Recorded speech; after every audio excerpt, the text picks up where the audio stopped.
Pissy elevators, shitty hallways, only $1, split it 4 ways. Credit in the store, needles on the floor. If I had one wish, I wish for more. Nobody. What's going on? What's going on? What's going on, y'all? Welcome to another episode of How to Beat the Streets podcast. Yeah. Oh, man. Now, today I got a very special guest in the building, man. Community leader, philanthropist, youth mentor, director. I could go on and on, man. But ladies and gentlemen, make some noise for my guy, Pop, man. Yeah. What it do, nephew? Finally in the building. Yeah. Y'all might know him as Tyrone. He got a lot of names. Big Pop, you know what I mean? Facts. Make sure y'all get to know this brother, man. It's going to be a great interview. And before we even get started, man, I just want to give you your flowers because growing up, you know, seeing guys like you help out in the community, it really inspired me to one day, you know, when I get older, to do something more than just worry about myself and my family, but also worry about my community as well. So thank you, man. We appreciate that, bro. All right. So now here on this show, we always get started with a quote. The quote we got for you today is, I alone cannot change the world, but I can cast a stone across the waters to create many ripples. What does that quote mean to you? Yeah, I mean, you know, it goes back to the saying, like, you know, leave the world better than, you know, in what you found it, right? And no, you alone can't do it, but you are a piece of the body who can do it. So your stone that you're casting is the stone of your gift and your knowledge, and that's the stone that you have to leave. That's a part of the puzzle. So when you said that, that's where it kind of, you know, hit me at. Gems off the rip. Yeah. Now, what's your name and where you from? Just so you know people get to know you. Yeah. So, you know, my birth name is Tyrone Wilson. You know, I'm born and raised in Harlem, New York. Big shout out to Harlem. What's up, Harlem? You already know what it is, you know. But I was actually born I was living on 153rd Street and 8th Avenue. And my mom's moved to St. Nick Projects when I was about 4 or 5 years old. You know, we moved to St. Nick, and you know that's been home. You know, every since and stuff. So, you know, and back home, you know, I'm Pop. I'm Big Pop. You know, that's, you know, everybody know you in Harlem, man. They don't call you your real names. You don't even know each other's real names unless you was in school together, man. That's so everybody name is not their real name back home in Harlem and stuff like that. But you know, I rep Pop. You know, that's my sister gave me that name when I was younger, and I kept it. All right. Speaking of education, how far did you take it? Yeah, so I dropped out of school. I think I was around 11th grade. You know, and I had my I spiraled. I had the first death. My grandfather, you know, who was like my father, passed away, and that was my first experience of death, man. And I just didn't handle that well, and I spiraled so bad, man. And so you know, when I dropped out of that, you know, dropped out of school and stuff, but I kept plugging. Eventually I went to a military school. You know, my mom signed me up to a military school. I went and got my GED and stuff, and did 6 months in the military school, and graduated out of there. And then I came back, and we could talk about what happens after that. Right. I don't want to go ahead of the line, but yeah. So as far as the military school, what was something that they instilled in you that you still remember today? Well, that's where I got my discipline from. You know, single moms, you know how it is, you know, the single mom stuff. And, you know, a mother can only give you but so much. You know, it's that other level of a man that you have to get, you know, you got to get it from a man, or you got to get it in the realms of it. So that discipline that I was missing, that's where I inherited that. That's where I was, you know, taught how to humble myself a little bit more and, you know, chill out. And that's something I always notice, you know, when it comes to black men. It seems like the father figure somehow is, you know, always missing. Like for me, my father got shot and killed when I was young. I remember. What about you? Yeah, so my father was around, and you know, my father was an old school gangster. You know, that was his thing. Like, I knew where my father was at, you know, so the only time I would go see my father is when I went to go see him. Like, I knew where he was at. He was in Candlelight's Bar right on 132nd Street, You know, he was a big wig. I didn't really know it at the time, you know, but you know, that was who he is. And it's a story with that, but yeah. Is he still around today? Or? Nah, my father passed away. And you know, let me just get on it. So, not even having a relationship with my father, I wound up having a relationship with my father because the last 5 years of my father's life, I got responsible with taking care of him and his wife, and I moved him and his wife in my home upstate, you know, and you know, so that was the 5 years we got to know each other, and it was, and you know, and I want to say this too, while we got the platform there, it's very important, man. You know, no matter the situations and stuff like that, when it's your calling and it's your time to be present, like for my situation, like my father could have done better. He could have been there. He could have done a lot of things. I don't really know all that was going on in his world while he wasn't there, but the opportunity for me now to be a son had presented itself. So instead of holding all that animosity and all that other stuff, it was my turn to be a son. So if I wasn't going to be a son, then I can't be mad at him for not being a father, right? So my opportunity to be a son had showed his head, and he needed me, and that's why I made that move and grabbed him and his wife, and they live with me for the last 5 years of his life. Dope. Yeah. Now, based on your situation with your father, as you became a father, what were some things that you wanted to do differently, knowing, you know, your past and everything that you had to go through with your father?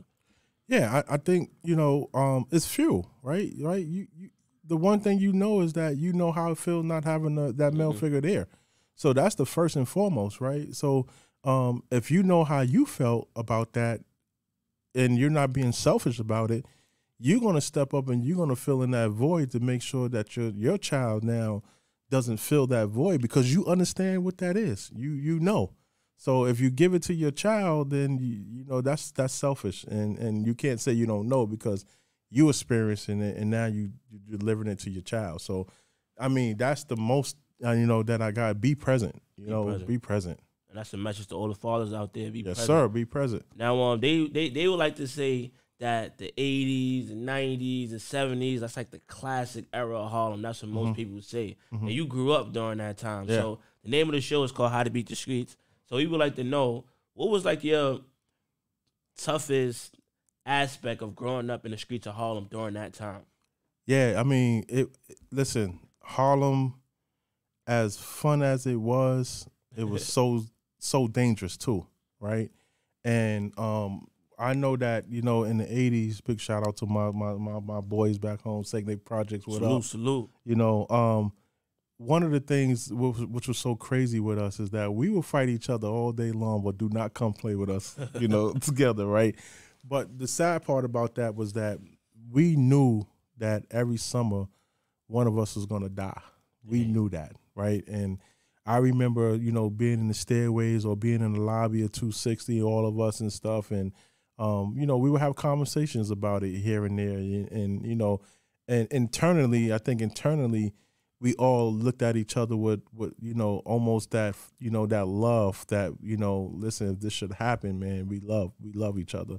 And that was something that we knew in our heads, you know, that the possibility was so high. And the projects were so big, and you know, one thing about the projects, you inherit so many brothers and sisters and moms and dads, and you know, you inherit that. So somebody dying is affecting everybody. And you know, with the crack epidemic, so we dead smack, you know, at this time, the 80s. So now you're transforming from coke to crack. Crazy. Right? And that's that 70, 80, you know, you hit that 80 mark, you're transforming right into crack. Crazy. So now you got a whole new monster that people are unfamiliar with. And now it's the trials and tribulations of that monster being very present.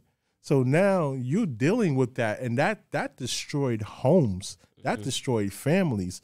You know, people died, kids died. Like, so that was tough, man. That was tough, man. That was tough. So I mean, I know you had to like see people that you probably, you know, known growing up, and then like by the time you got older, you probably saw them sprung out, or you know. Yeah, I mean, you know, that's one of the things, bro. and you know, you look at yourself, because a lot of us, and I gotta say, I'm super proud. Like, you know, we have a team, and you have your team, you have your project, but you have your immediate team as well. I'm super proud of my immediate team, man, because they doing well, man. Like I watch them, you know, the struggle is real. Who's some of those people? You know, my boy Steve, you know, my man Louis, you know, Jay Keys, all dogs, you know, Bus, you know, all of us, you know, and when I'm looking at, and Slick, big shout out to Slick out in VA, my man Slick out in VA. But when I'm looking at that core of us, man, you know, we're fathers, you know, and we being active fathers, and everything ain't peaches and cream, but we're in good representation. You understand what I'm saying? Like we're you know, we ain't all strung out. We, you know, we're doing things, and I'm super excited about that, you know, because I pay attention to that about us, you know, and that's so important, you know, in moving forward, yo, it's important. And that was a legendary building, man. I know we lost some people from 260. Rest in peace, Darlene. Yes, you know, we lost Darlene. Yes, and also Miss Antoinette. Antoinette, you know, Antoinette was one of the 260 mothers. You know, and you know, Darlene was one of the 260 daughters. You know, Rest in peace. You know, rest in peace. I mean, 260, you know, St. Nick is legendary in itself, but 260, you gotta get past 260 to enter, you know, St. Nick Projects from 8th Avenue.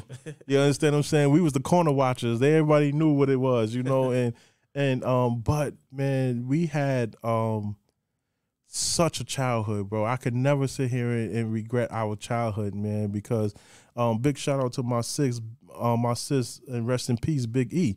You know, Big E, Auntie. Yeah, man, Big E had us on all types of performing out in front of the building, and you know, doing all, you know, but that's what it was with us, you know, that's what it was, and we was family. You know, we was so much family that everybody was in each other's houses, and we running up and down that building. So it was all love, man. It was love.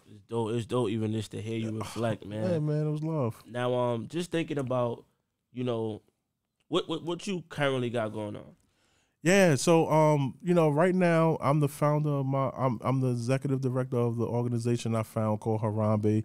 Harambee Kingston NY. You can check out the website, harambeekingstonny.org. You know, check that out. You know, I'm gonna give you a little bit of story on that. You know, I used to work for the adolescent jail, and I started working there, I think in like 2014 or something like that. 2016, I got injured. I tore my knee, I tore my ACL, my meniscus on a restraint. You know, it put me out for 3 years. I had 3 surgeries on 3 years. I was out, but I'm such an active person that, you know, and I tell people to this day that was the best injury I could have, because it was because of that injury I started my non-for-profit organization. Wow. Right? And I started my non-for-profit organization because I am now in Kingston, New York, right? And it's a history. Ulster County has a serious, deep history of enslavement. From slave owners to enslaved people. George Washington was there, you know, Roosevelt was there, everybody was there. Kingston was the first capital of New York before they moved it to Albany. Wow. So you can tell that that alone should tell you that it's deep rooted in the slavery talk, right? And so now I find myself here. You got this Harlem dude, you know, up in this area, and I spent 14 years before I got active there, because I was just observing and seeing, you know, the lay of the land there and stuff like that, man. And what I was seeing was that, you know, there's a rich history of Black excellence, Black contributions there in Kingston, and it was not really being recognized. Now, you're talking about me being from Harlem, who grew up on the world's biggest African-American festival, right? I grew up on that. That's in my DNA now, right?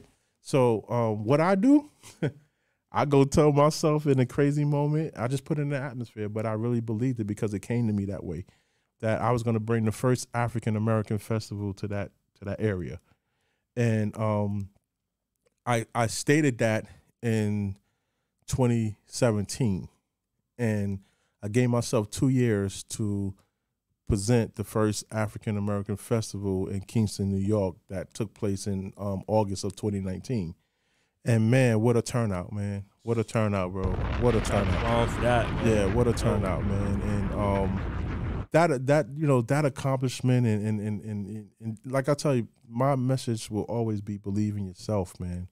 I can't even start nowhere else until you can't literally start nowhere else. If you can't believe in yourself first, you ain't going nowhere, right? And one of the things is when I started the process of putting this festival together, I went around, they call themselves Kingstonians, right? The Kingstonians. So I went around, trying to ask the Kingstonian people born and raised there, like, why they never had an African-American festival, like, what, like, it's so rich, why we never, and, it was mixed stuff, like, but more, the most thing that I heard was, like, they're not going to allow you to do that, and, you're not going to do that.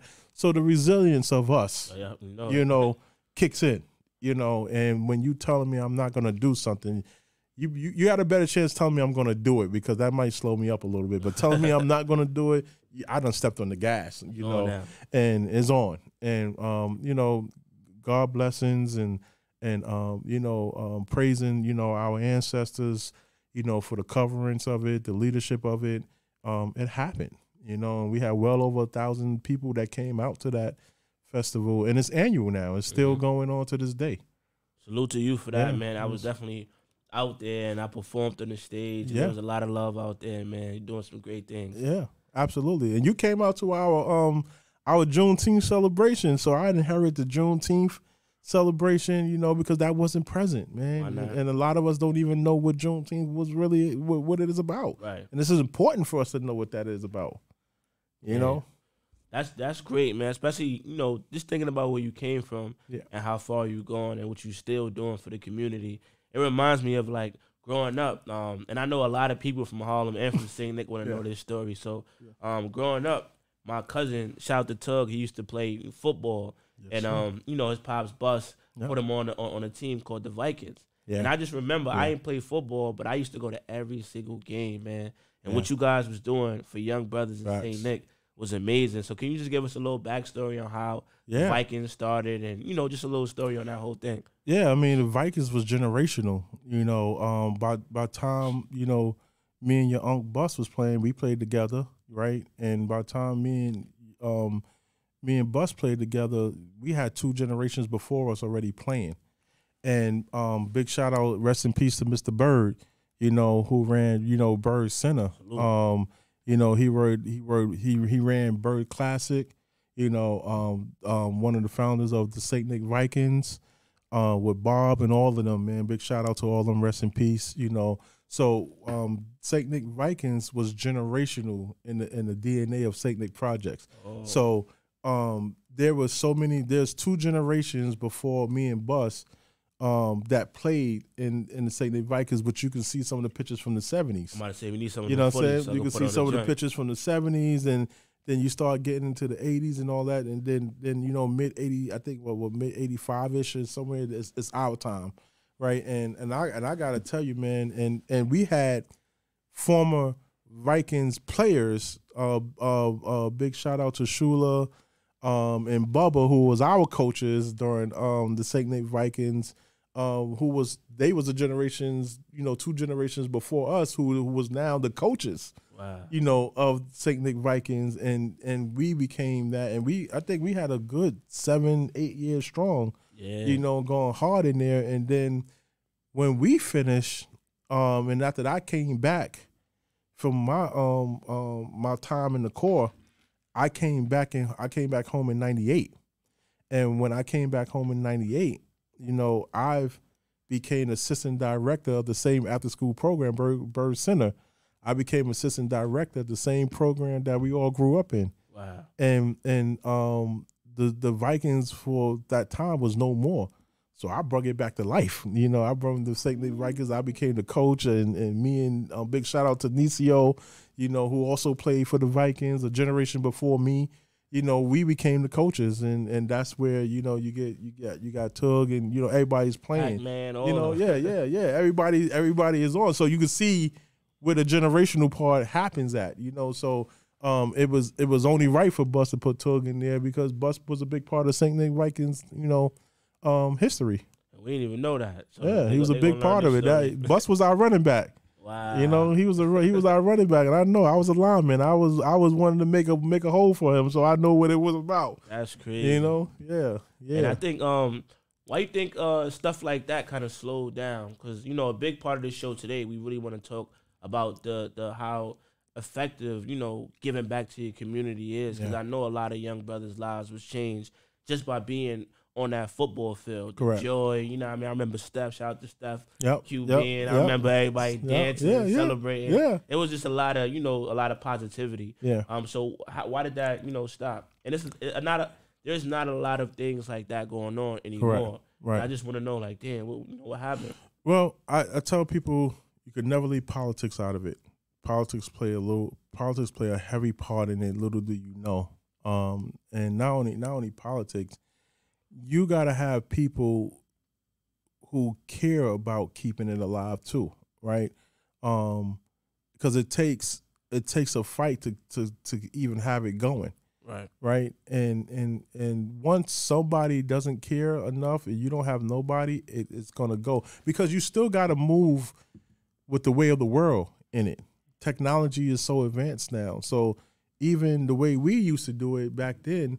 Like we was poor. We used to put books in our pants because we couldn't afford pads. So we used to have books in our pants. We didn't care. We was gonna get out there, But with technology, the resources kind of alters. You got new people in office. You got new people coming up, and if they don't align, you lose this.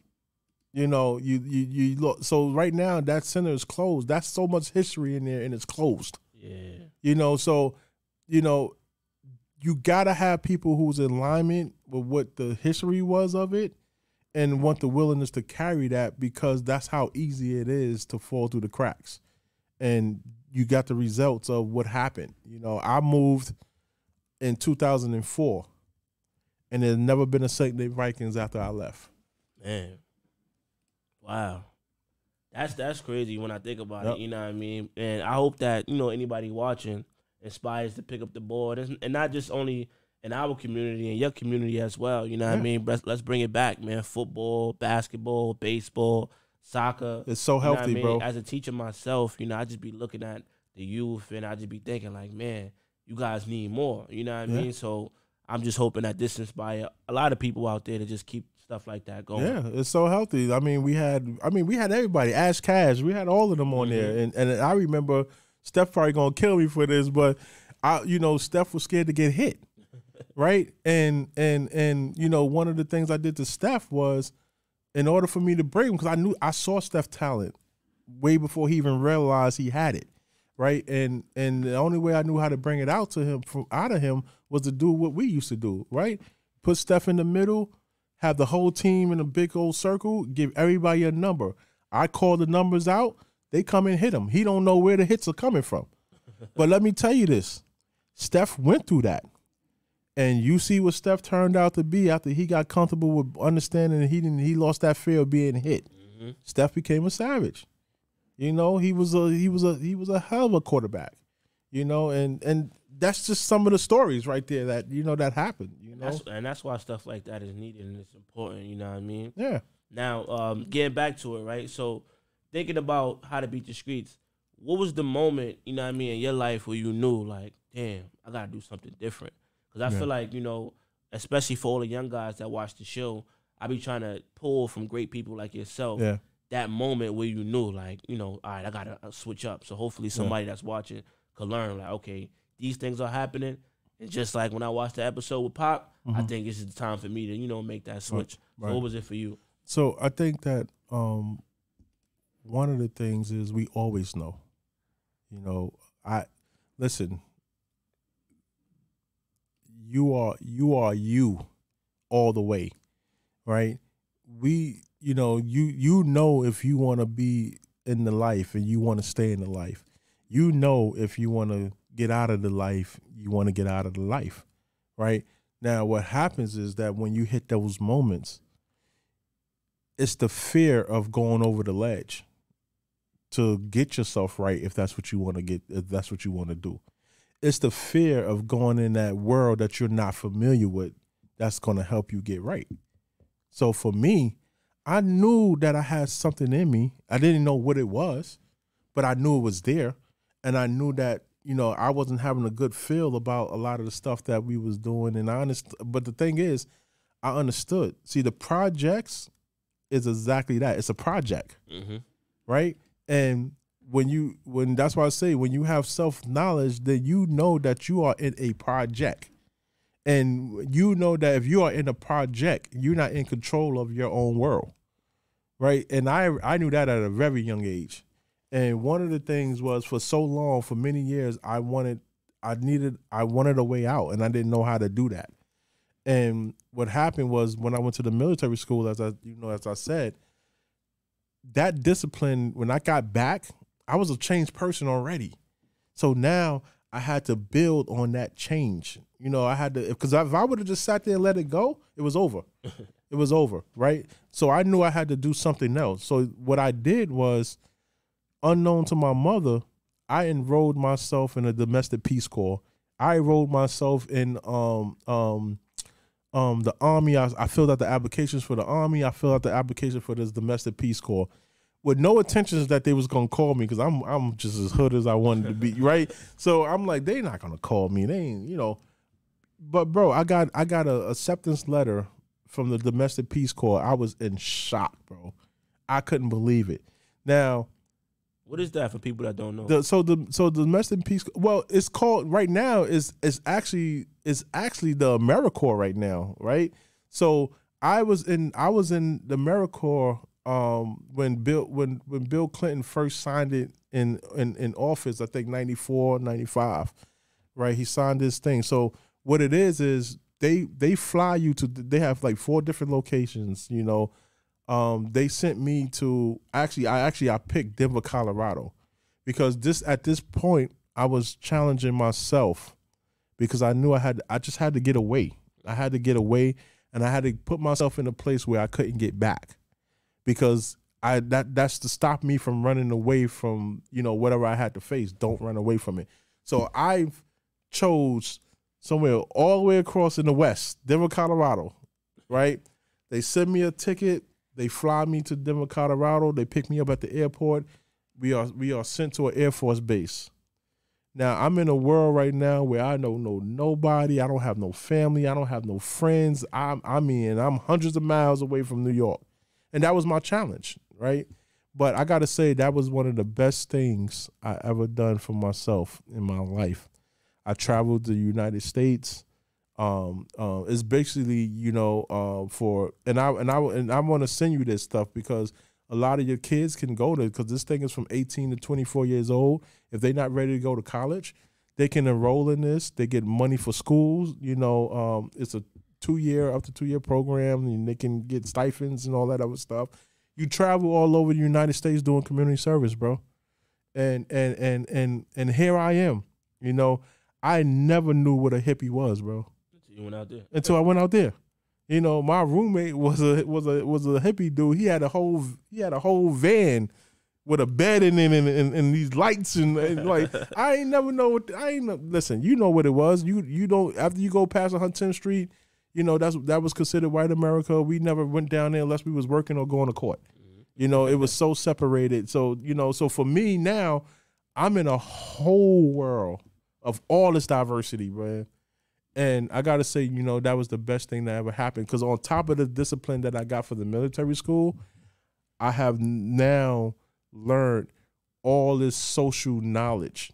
You know, I have learned how to strategically plan things that I needed to plan, you know, and really be focused on it and understanding the strategies that I had to go through and do what I got to do. So everything that I have done now, I contributed to Harlem, where I was raised, my military school, and the domestic Peace Corps that I was in.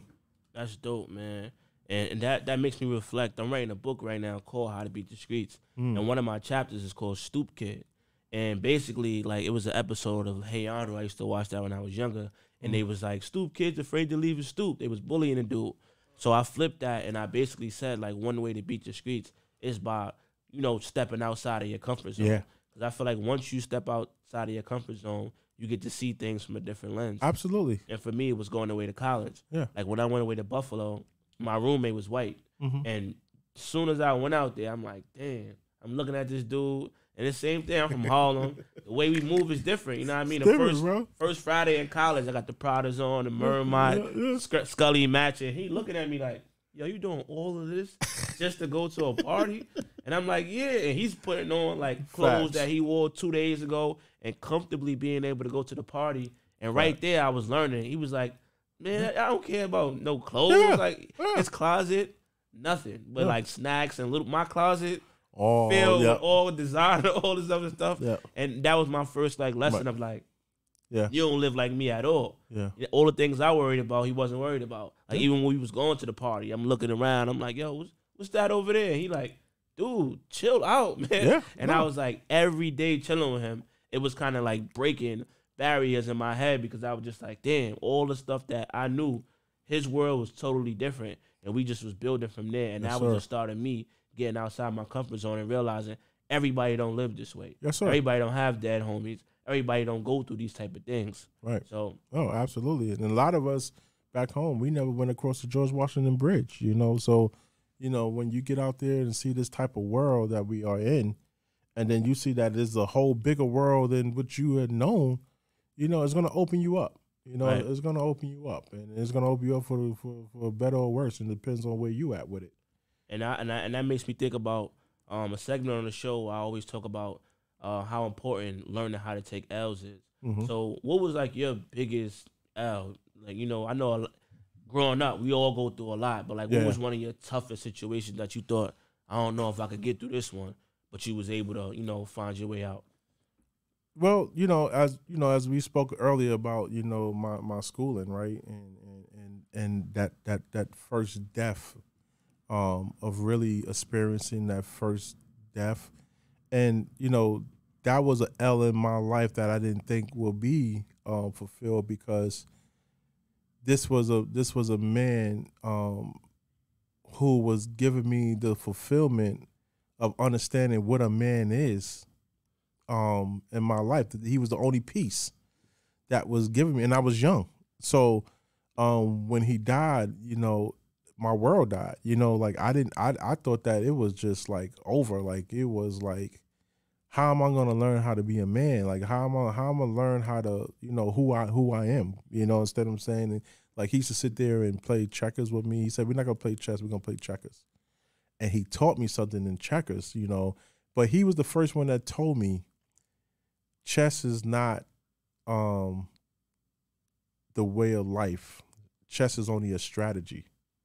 And I used to hear people say that chess is life. This is the chess move, and but chess is a strategy. And I heard that from my grandfather, early 80s. He's the first person I heard tell me that. And we used to play checkers because in checkers, how you double move on a jumps and your double jumps and all that other stuff that you can do, it was a lane. It was always a lane. And if you got out of your lane, you got dealt with in a way. So he used to teach me this, right? And I remember him telling me, I don't understand my lane now, but when I understand my lane, embrace my lane. And that never left me. That was a life gem. Never left me, man. And to this day, that's why I always say, I'm 10 toes down. I'm unapologetically black. I'm not gonna hide I'm not gonna tone my blackness down in front of nobody, because of that gem right there. I embrace, who I am all the way through, the good, the bad, the ugly of it. And that's so important. So when I'm talking about the L, right, it also prepared me for the many L's that I was going to face down the line, right? So for me to understand, like, I spiraled too long. And that's how I got over it, because I realized, hold on, this has now became an excuse, right? Yes, it hit me, and it caught me off guard, and it knocked me off my feet. But it's now I'm laying down too long, and now because I'm laying down too long, now that has transformed into an excuse. Mm-hmm. So now I got to stop using this as an excuse now. Get back up. Right. Go figure it out. And I started that journey. There you go. and thinking about that word life, you used it a lot. Are you living the life that you imagined when you was younger? No, I'm not. And because the life that, if to be truthful, the way I saw life is the way life was supposed to be, the way God created life. And the way God created life, we are not living that today. What do you mean? And what I mean by that is that the world is big. God created this world perfectly. He created it perfectly. It's mankind who destroyed it, right? None of us should be paying taxes to live. None of us should be buying water. None of us should be buying food. The world, the ingredients of the world was already here. You know, we supposed to be living off the land. It's all the everything that we needed to survive, to live, was already here. But when mankind got into the world to see how they can suppress the people, that's why when they talk about the forefathers, those are not my forefathers, right? So, but those are the European forefathers who created the structure of the world to have generation wealth forever in their family lines that we pay for. Right? Now, let me say this. Do lions, tigers, and elephants have to pay taxes? Nope. Do the pets in your home have to pay taxes? Nope. You feed them, right? A lion is never gonna try to be a tiger. Right? It's us. It's the smartest species in the world who has destroyed the world. We are the smartest species, and I salute the animals. I salute them because they are in the world the way they're supposed to be in the world. When we invaded them, we're killing tigers and lions and alligators and all that other stuff because they're in their habitat. And we invaded the habitat, so now we kill them. That's humanity. That's mankind. So when I say that, no, I'm not living in the world that I dreamed of, because in the world that I dreamed of is a world of freedom. I'm not in a world of freedom.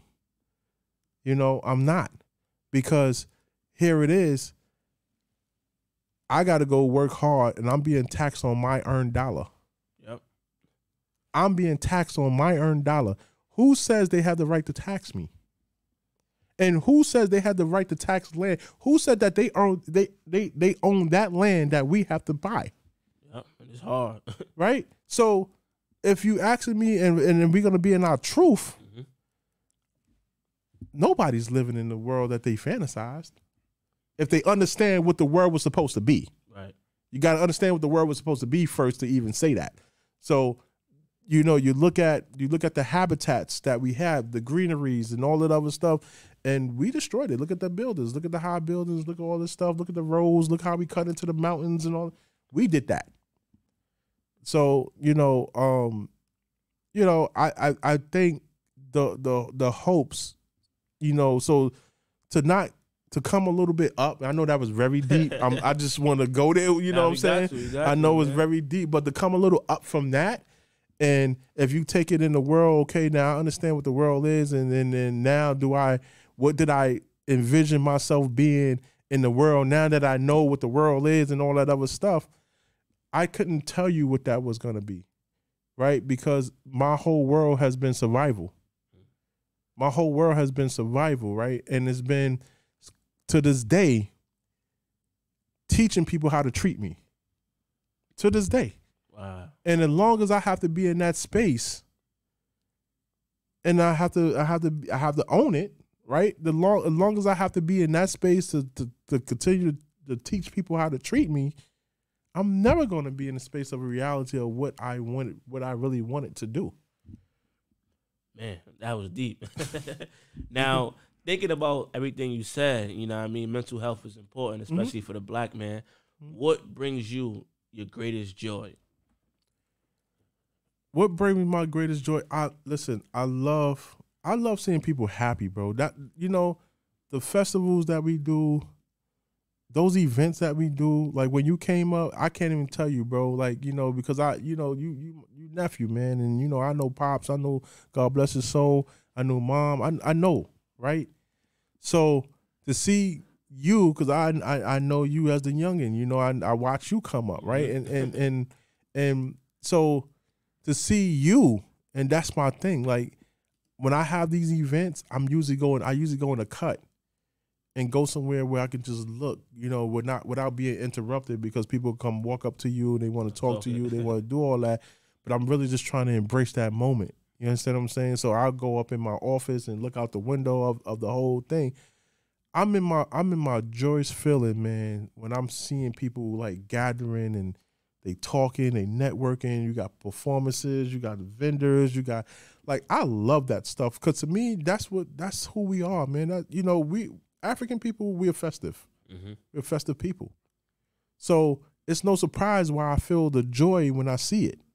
It's who I am. You know, so that's when I'm in my element, when those things are happening, right? And I say up there, I say if this happens, if these events is the only time that you could come and just feel free of the world, no problems, just have fun or whatever, so be it. Take it as that.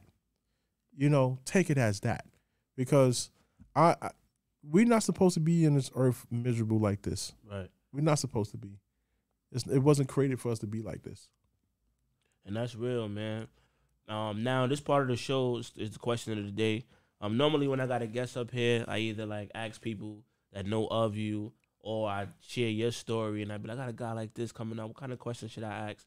And most people that I've spoken to, they wanted me to ask you this question. So thinking about what you've been through, my generation, and now we even looking at a younger generation as far as young black men that's still getting locked up, still getting shot. The like drill music is the biggest trend right now, and we still dealing with the same thing. So our question to you is like, what's stopping education, having strong morals and principles from being cool, and why we still dealing with the same issue of like everybody want to be tough, everybody want to be gangsters, everybody want to, you know, just do that same thing. Right. We're in the same trouble that we was in the 50s, the 60s, the 70s. If you go back, and anybody listening to this, go back and look at the signages that protesters was having, that they had up in the air with Martin Luther King, Marcus Garvey, Malcolm X. Look at the signages that they had up: equality, freedom to vote, stop the abuse, right? Stop the racism. Stop this, stop. Like, look at it. It was there. We're no different today. We're no different. And see, you got to understand, and you're going to always hear me talk about self-knowledge, because to me, until somebody prove me wrong, it's the only thing that can save you in the world that we are in today. Because when you have self-knowledge first, it allows you to, you have a lens on. It's a lens that comes on you. And you get to understand the manipulation that's targeted for you, for us as people of color. I mean, you could, what other genre of music that you can think of, right, is used as a tool to target a specific culture of people? I'm waiting for somebody to still tell me that one. And because I'm going to tell you, there's none. Right? This is not by mistake the type of, music that you're hearing, seeing, and displaying. It's not by mistake, right? And what I will say is that because they know, and I'm saying the oppressors, they know us better than we know us. So they are 10 steps ahead of us on the mind control. And when you're so busy trying to survive, you got to understand. And let me put it in a perspective. And this is why I say I admire animals. I admire lions, and I admire them because if you pay attention to them, they have lessons that they can teach us. When lioness have cubs, the father of the cubs is the king of the jungle, so he's so busy roaming and doing all that other stuff that they do or whatever. They go for the kill, right? They don't kill just to kill, right? They kill to feed. That's their nature. That's their habitat. It's a jungle, right? But the lioness never lose sight of her cubs. No matter how far she goes, no matter what direction she goes, she never lose sight of her cubs. Now, how does that make sense about what we're talking about right now? Okay. We humans, right? Right now, and I'm just talking about I'm specifically talking about the black community. Mm-hmm. Our men are targeted, right? Our men are poisoned, right? The poisoning leads to the separation. Okay. Which now leaves the lioness, the woman, to raise the cubs. Now, what happened in that? The lioness now, who is now the woman, has to get out there and figure it out how she's gonna survive, right? She goes out into the world. She goes get a job, but the world tells her, "No, don't go to work. Get on social services. Yep. Don't you bring a lion in your house, or we won't give you nothing." This is what they tell the lioness, right? Now, if the lioness decides to go out to work, when she goes out in that world, you know how you do your 9 to 5? Mm-hmm. She has no access. She has no access to her cubs in those hours, unless it's an emergency. So you understand? So you follow me there? Mm-hmm.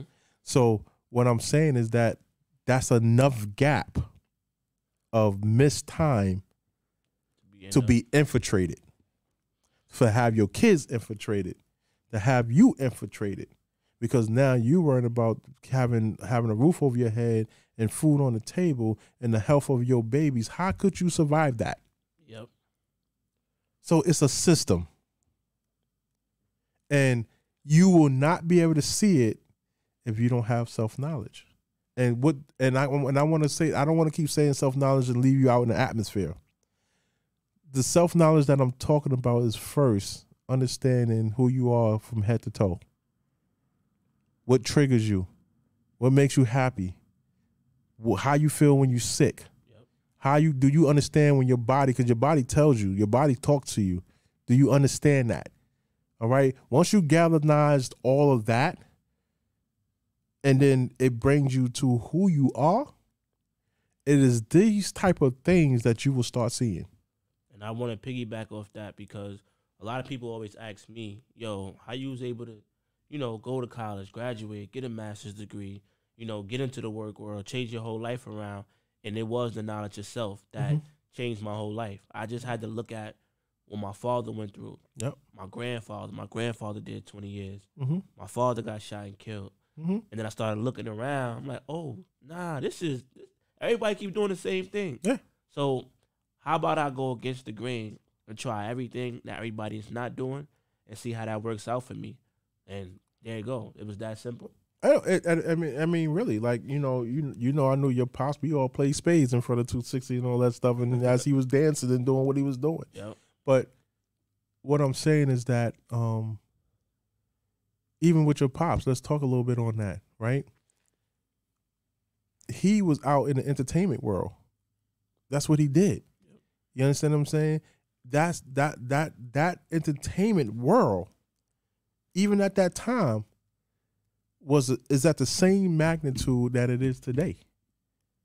It's at the same magnitude, right? You had to transform who you were when you was in certain environments. Yep. See, when your pops came around us, he was who he was, right? He wasn't we knew him as what he did, but you saw him in his rawness of who he is. He didn't have to be, he didn't, his guards was down, he was good. We laughed and joked, playing spades on the bench, and, we did all that. You understand what I'm saying? But then when he had to go into his element, you saw a different person. Because that's what it teaches you, right? Because now it's not that somebody wants to do that. It's that you have to do that because now you're around all these personalities and you don't know who got a hold of themselves and who don't. Because the one who don't have a hold of themselves is the ones that cause the ruckus where many others will get hurt. You got young brothers still going through that to this day. To this day. To this day. So when you hearing, listen, I'm the main one to take responsibility for self. So I take responsibility. I'm holding us responsible now with talking about all this because the circulation of our dollar is one of the fastest moving movements of dollars in any cultural of people. Where our money goes out so fast, but we are responsible for over trillions of dollars. So something is wrong there. Yep. Something is wrong there, right? So that's what it says. What's wrong is that we're not taking our money and then investing it in the way that we're supposed to invest it to make sure that we have generational wealth. See, if Rockefeller and all of them created the school system and the languages of the school system, they created everything about how we walk in school. The bell rings, get up, move, go. It's so systematic, right? I remember, when COVID came, no disrespect to those who, did everything about that. But the first thing that came to me in self-knowledge mindset was I said to myself, I have never known America to love me so much that they care about if I died or not. That was the first thing that I resonated with, right? I didn't even talk about Tuskegee. I didn't even go there, right? But that's why I say knowledge of self is armor. And I encourage everybody to do it because nobody can give you that. I'm going to just be honest with you. You got to tap into it. It's so, listen, I don't know if people believe in God and whatever they believe in, but I'm going to tell you, I'm going to say this. The higher power is a genius, right? I'm going to say this, and I hope I don't get crucified for saying this. Listen, the reason why I say that, our higher power is a genius is because you got so many books out here running around and they telling you to go read it. They telling you to go do this. I'm going to say this to you. Our higher power is a genius because he put everything that you need to know in the very place where no man, one man could touch. He put it in your soul. Gems. He put it in your soul. See, when they kill you and they kill the flesh, they never penetrates the soul.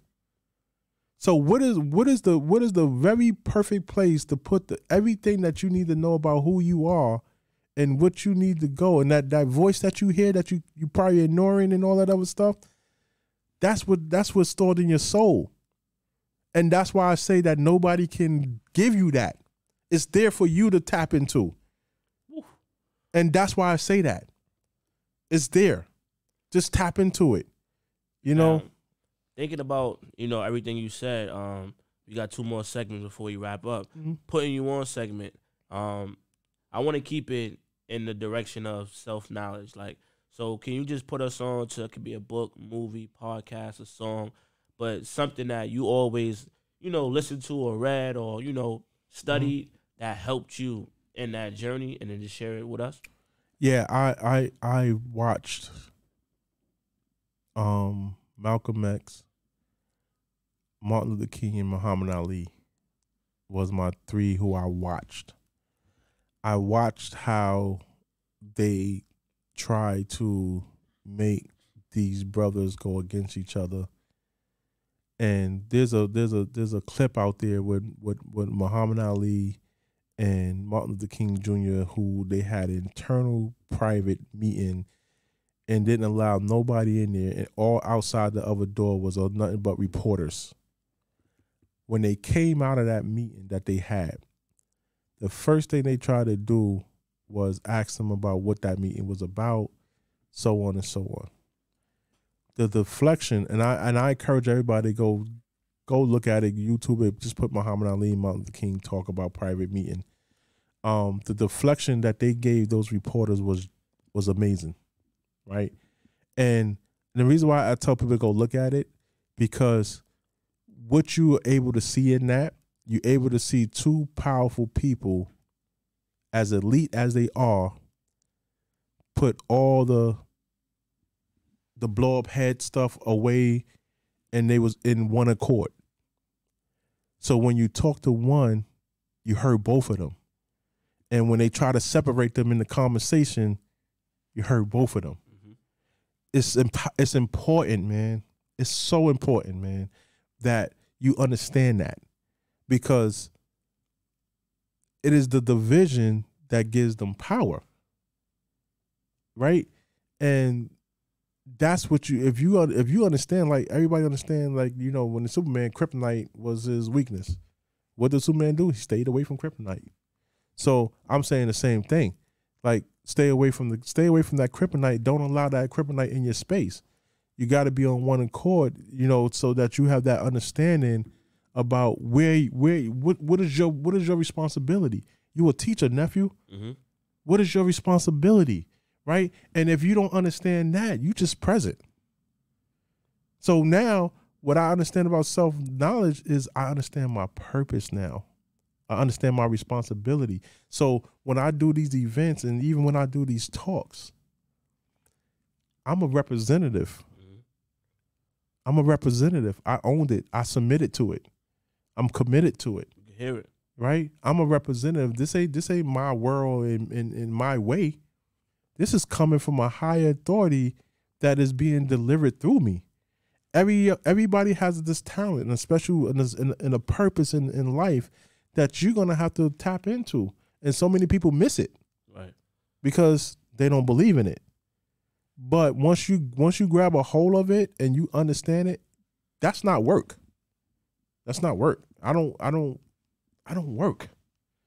I'm doing the purpose. Right. So it's a big difference.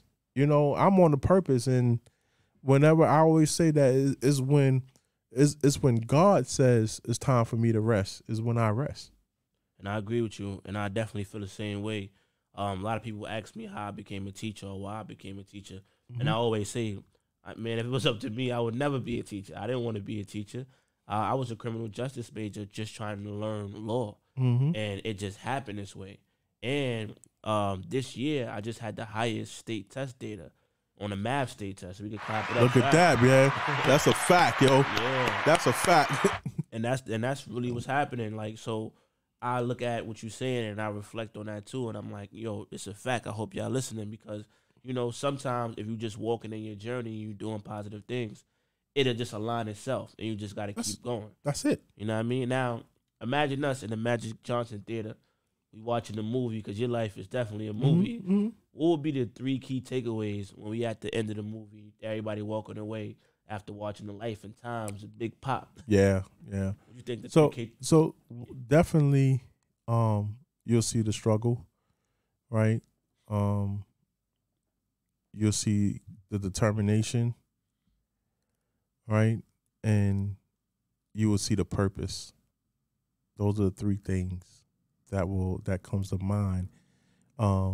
Because let's be 100, man. The struggle is a need in what we do, right? Unfortunately. But if we're gonna be honest about it, if I didn't have my struggle, I don't know if I would be this. I don't know if I would be able to tap into what I tap to. That's not to say that I wouldn't, but I embraced my struggle. I embraced it, and I use it. Like I said, I use it as fuel. My determination is I'm determined to teach you how to treat me. I'm determined to you giving me the same respect as you want to give the President of the United States. A lot of you give respect to people you don't even know. Mm-hmm. Instantly. But then the ones that you know, you want to lack that disrespect. You want to lack that respect. Yep. So then when I call you out with it, it is what it is. But I'm not afraid to teach you how to treat me. And I want to just say that if anybody, your determination and the conquering of your determination, let me tell you, that's when you hear that term "move mountains." Mm-hmm. That's it. That's what it is. You're gonna move mountains. That's dope, man. You're gonna move mountains, man. And now, anything that you got going on that you want to promote, events coming up, your YouTube, Instagram, where they can find, let everybody know. Yeah, definitely. Check us out. Go to on Facebook. Go to Harambee Kingston on Facebook. Every third Thursday, I have a podcast. With me and my co-host Chewbacca Hill. And we get into the talks. We on Facebook Live. Every third Thursday, 6 p.m. So please, and it's an interaction. So we live with it. We have a producer who's looking at the comments, and we address the comments, and we respond. So check us out there. Right now I'm in the whole movement of I created Black History Kingston up in Kingston, New York. So right now for the whole month of February we in celebration mode. Next week, February 17th, we do a Sojourner Truth Walk. So we having that, but check everything out. Go to blackhistorykingston.org. You can look at what we got going on there. Go to harambeekingstonny.org. You can look at what we do. And one of the things I did, and it's important that I even say this too. First of all, big shout out to my Harambee crew, my Harambee team up top. In 2019, we did some amazing things, right? Not only did we bring the first African American festival to Kingston, New York, we also purchased in 2019 a neglected African enslaved burial ground that was neglected up there. We are now the owners of it, and we are now the stewards of it, and we have an easement on this land where they can never ever build on this land ever again in life, and our ancestors are protected. So let's do that. Let's do that. Because that's we don't talk about that. Yeah, you understand what I'm saying? And so I had to acknowledge that, man, because that's us taking care of us, right? And we making sure, like, listen, this is why I say no. Our white counterparts, it's not their responsibility to take care of us. It's not their responsibility to teach us. Right. It's our responsibility to do that. So I'm living in that. I'm living in that. And there you have it, ladies and gentlemen. Another dope episode of How to Beat the Streets podcast. That was tough. This one goes out to all little bros out there. Y'all be safe, man. Might not be my blood, but you my little bro. Care about you, so I really gotta let you know. The streets foul, man, gotta reap what you sow. There's grown men out here grown, I never grow. Little bro, not be my blood, but you my little bro. Care about you, so I really gotta let you know. The streets foul, man, gotta reap what you sow. There's grown men out here grown, that never grow. Little bro, turn on the news, another kid got shot. Hit YouTube, Hassan said he rocks a snap box.